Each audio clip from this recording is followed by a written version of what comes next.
Championships, belts, titles. Don't say titles, belts, or title shot around Vince McMahon. He will kill you. But there's a lot of championships in the WWE right now. I mean, we have one for the people that don't weigh as much. We have a belt for people that have really cool accents. We have an Intercontinental Championship. We have a United States Championship. We have a Women's Championship on both brands. We have a WWE Championship, and we have a Universal Championship that's still the color red. Why is it the color red? Now, a lot of people probably think, oh, that's a lot of belts. Why does WWE have so many freaking championships?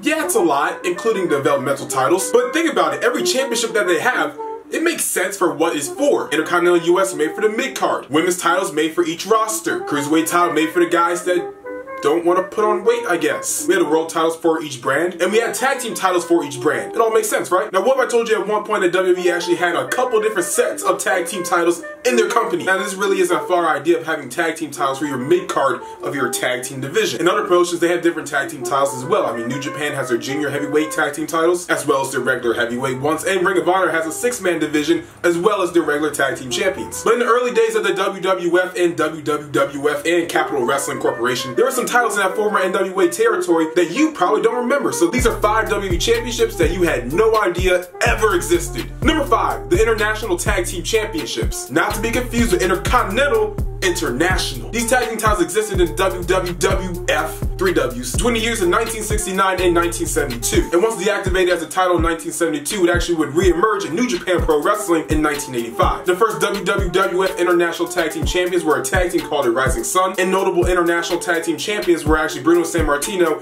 and the Batman. I said Batman? You heard me right.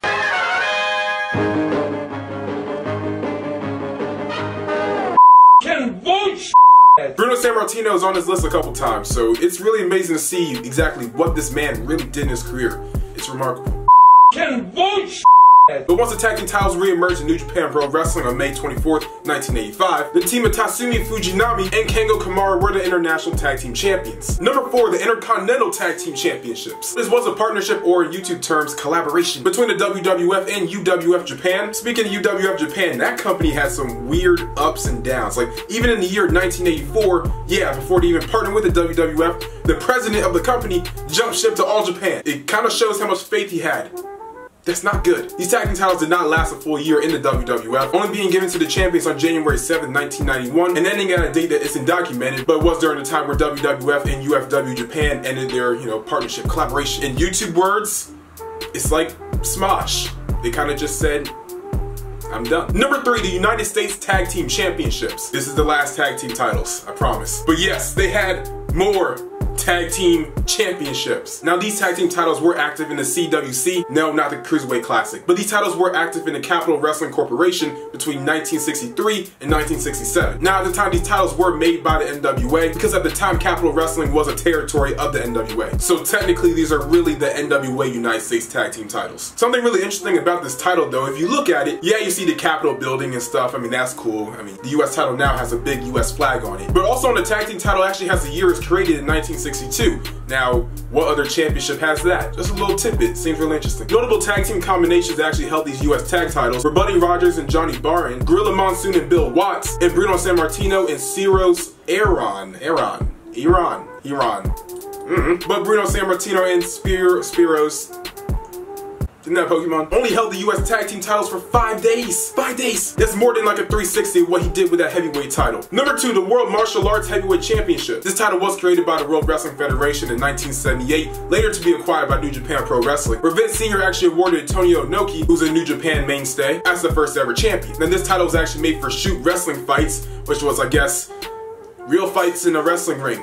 UFC? But the thing about this title, which was created by the WWF, it was never defended in the WWF. The only time this title was ever defended was in New Japan Pro Wrestling. And then eventually they just got rid of it altogether because, well, who needs it? I'd rather watch Conor McGregor. Also because the WWF actually ended their affiliation with New Japan Pro Wrestling in 1985. Lots of things happened in 1985. That's a boom period in ending relationships.